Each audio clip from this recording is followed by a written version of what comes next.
For our first Ryzen PC build guide, we're using the R5 1600X CPU that received our Editor's Choice Award when it was reviewed. This PC is built with two tasks in mind: ultra-wide gaming and production-ready workloads.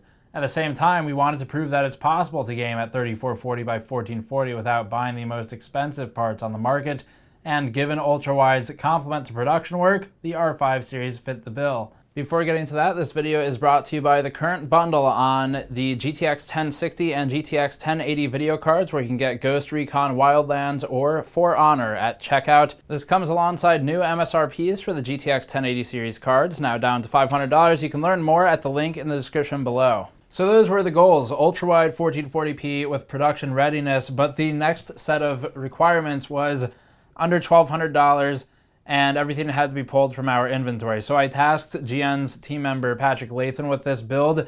He was basically told, don't buy anything, use only what we have in stock. So this is what we ended up with. Now, the complete parts list is in the description below. I'll go over most of them here in the video. We also have had an article online for a few days if you're curious to see how that went over. But yes, we know you might pick different things. The point is, from inventory, in-house, things we have tested, validated, built with, and suffered with for the last couple months as we've figured out all the quirks of Ryzen. Now it's fairly smoothed out with the EFI updates, and the memory more or less figured out from at least our perspective. So that means we can piece together things that we know work. And that's really important because with the new UARC, it's not necessarily as easy as plug and play all the time. There are a lot of weird quirks that haven't been fully discovered yet, depending on board and all this other stuff. So we know this one's good. That's why we built it. The complete parts list, again, is below. The result was good overall. We were pretty pleased with it. The system came out to about $1,150 after rebates, maybe $1,200 or $1,205 if you don't count those in your cost. The core parts include an R5 1600X. We don't have a 1600, but the 1600X did really well in our benchmarking and overclocking and all of that, so we used it here. We've got a GTX 1070 SC, which was purposely chosen to fit the price and show that yes, 3440 by 1440 is in fact playable with something that's not a 1080 class piece of hardware. So 1070 SC there. The Gigabyte X370 Gaming 5 motherboard, AM4 board of course, is used for our motherboard of choice. You could probably save you probably go down to $150, save like $50 if you went with something like a K3, but we just didn't have one in house. So that fits the board. Memory, because it's so important to Ryzen, we are using Corsair Vengeance LPX memory at 3000 megahertz. We looked around a lot for 3200 megahertz kits from what we have, and we've got a lot of them, but it's just not affordable right now. And ultimately, we made the judgment call that we would rather have 200 megahertz slower memory and save some money than the other way around, because although the performance gains are reasonable, it's not worth as much as DDR4 costs today. Hopefully that changes soon though, and just the costs are brutal. But we did find a couple of combo deals though on Newegg, Amazon, and elsewhere, and those will all be linked below. But we can get into some of the benchmarking now. So we've got tests for power, thermals, and gaming. For the case, we're using a Corsair 270R case. This is one that we reviewed positively back when the 570X launched, the other massive Corsair case. For its price, the quality and ease of installation features are great with the 270R, and it runs reasonably cool, as we'll show later. We've also got a bit of a Corsair theme here. We have an MP500 SSD and a CXM 550-watt PSU to accompany the case.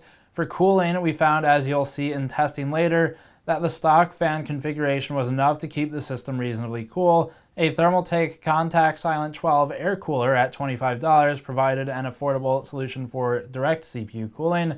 And again, our thermal test will show that, with the 1070 SC's cooler handling the rest. Now, because this is a PC build and not a comparative benchmark like the CPU and GPU reviews, that means we just built this thing and then tested it to fit what a real user would be doing. So that means tuning settings so that 3440 by 1440 is actually playable at a reasonable frame rate, 60 plus for the most part, or even higher in some cases.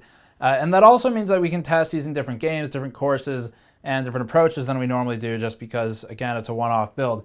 We've done some overclocking. It's really not useful for gaming because we are so limited by the pixel throughput required of the GPU that the CPU overclock is minimal at best for even Overwatch. And then in CPU production workloads, you can get some benefit there, like in Blender and Premiere, but we've got benchmarks for that already if you want to see those. Starting with power draw, we measured power draw at the wall and found total system power draw at idle to be about 68 watts, followed by a CPU accelerated Blender crunch workload demanding 151 watts, really not bad overall. Switching that same Blender heavy render workload to use CUDA with 256 by 256 tile sizes and the 1070 pushed us up to 185 watts at the wall. And Overwatch has proven surprisingly useful for some CPU testing and power load testing, so we threw that in for a gaming workload. We were at about 258 watts for Overwatch, given a 550 watt PSU, where around or under 50% load marks in most realistic environments. You'd start pushing more power if running joint CPU and GPU renders simultaneously, but would still be able to sustain that on this PSU, though you'd not want to run that 24/7, obviously. Thermals go hand in hand with power, as the two are directly correlated. We tested thermals inside the 270R with the system fully built, measuring room ambient second to second to keep track of external influences on temperature. Ambient was between 28 and 29 C for the entirety of our thermal tests. Rather than run a torture test, we decided to use real-world scenarios again to provide a representation of what you can expect as a user if you were to build this box. Idle thermals are good for both the CPU and GPU, operating at 37 and 39 C respectively. Given an ambient of 28 to 29, we're left with a delta in the 8 to 10 Celsius range. That's workable. With our Blender crunch load at 100% on the CPU and 0 on the GPU, we're seeing the CPU temperature climb to about 63 Celsius max, which, considering our $25 cooler, is pretty damn good. We'll look at noise levels in a moment to see how they match this. Case ambient temperature increases as a result, of course, despite the GPU undergoing no actual work during this time. For that reason, we see a slight spike in the GPU diode temperature, though really it's nothing more than marginal amounts. A 3D Mark combined test executes for our gaming simulation and mixed workload, bumping GPU temperature up to around 76, which is where it sits before maxing out its fan curve for the most part, and CPU temperature to around 49 C. Considering this is representative of gaming workloads and both components are under relatively heavy load, temperatures are completely agreeable here. Just as thermals go with power, so too noise goes with thermals. We configured our system to run its fans at 100% at all times for the case fans, leaving the CPU fans auto. Completely idle, our system was running somewhere around 35.4 dBA, with Blender workloads not really changing that. The CPU fan speed didn't really change very much during testing. That said, when running a mixed workload involving the GPU as well, the fan spin-up increased noise output by about 4 dBA. Not bad overall though. FPS is where it gets really interesting. Overwatch was the first. With max settings, we're seeing a frame rate of 80 FPS average, 65 1% low and 59 0.1% low. Optimizing Overwatch by using our Overwatch graphics optimization guide that we published recently resulted in slightly adjusted shadows, local fog detail, and reflections down to medium, and a 108 FPS average as a result of that, with spikes to 120. If you really wanted to, you could drop settings a bit further and get near 120 FPS steady. Any higher than that will become somewhat constrained by the CPU, even if we were to throw a GTX 1080 into the mix though.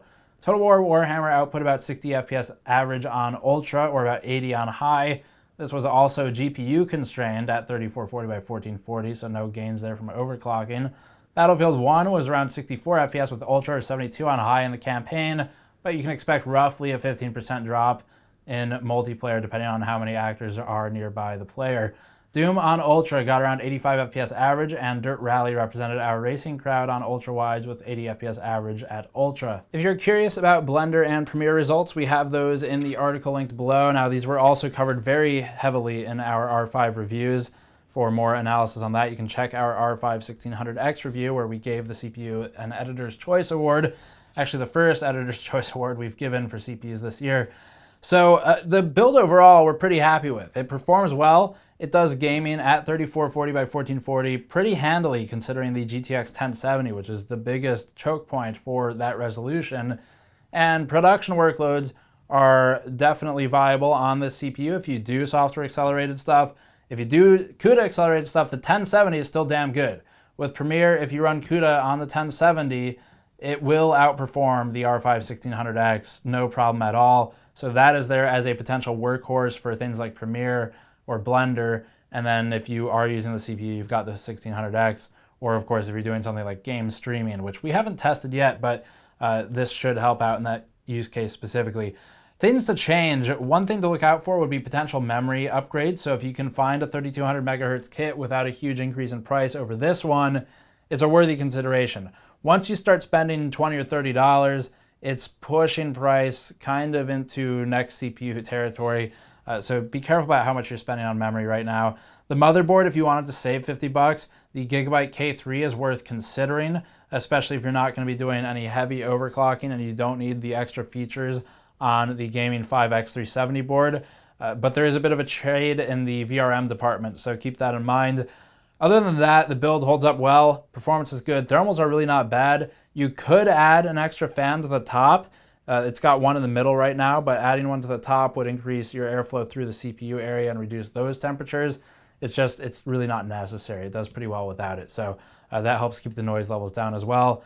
And that's it. Complete parts list in the description below. You can click on the article for the full thing if you want to check that out. Thank you for watching. As always, subscribe for more. Patreon.com/GamersNexus to help us out directly, or you can go to store.gamersnexus.net to buy a shirt like this one. If you like what you see, it definitely supports us. So thanks for watching. I'll see you all next time.